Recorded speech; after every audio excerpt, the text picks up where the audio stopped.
বাংলাদেশে একটা শিশু যখন স্কুলে তাকে জোর করে পাঠানো হয়, রাইট।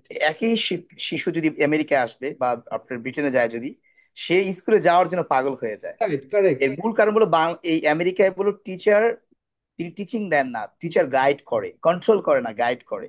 যেটাকে রাইট। আমরা ইনস্ট্রাকশন বলি। লার্নিং উইথ প্লেইং মেথড, অর্থাৎ খেলতে খেলতে শেখা।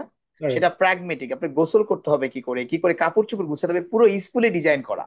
রাইট। একটি বাচ্চা সে কিভাবে ব্রাশ করবে, সে ব্রাশ করে সে কি করে গুছাবে, কিভাবে সে খাবার খাবে, মন্টেসরি প্রোগ্রাম। অর্থাৎ একজন ইতালি একজন বিখ্যাত শিশু দার্শনিক একজন, তিনি রাইট। সাইকোলজিস্ট, তিনি এই একটি শিশুকে কি করে মানে একবারে জিরো থেকে আস্তে আস্তে দাঁড়াবে, সে কি করে মানে স্কোফোল্ডিং আমরা যেটাকে বলি, যে রাইট। একটা শিক্ষক তাকে সাপোর্ট করলেও সে ধীরে ধীরে সে নিজের কাছে নিজেই করতে পারবে।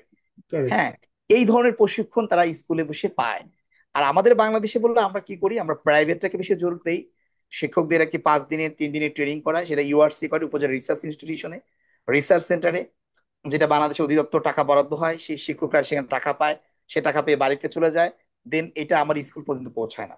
এটা শিক্ষকদের দোষ না, দোষ বলো যারা নির্মাণ করেছেন আর কি এই পদ্ধতিগুলো, তারা আসলে এটা জানে না যে আমাদের শিক্ষার্থীরা কি কি, তারা কি কি করা উচিত। অর্থাৎ চিন্তা করেন, আপনি একজন আমেরিকার শিশু যা যে জিনিসটা খেতে পারবে, ওই রাইট। একই খাবার কি বাংলাদেশি শিশু পারবে খেতে? না।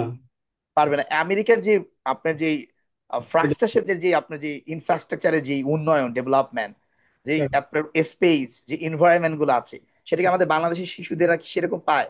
নাই। পাবে না।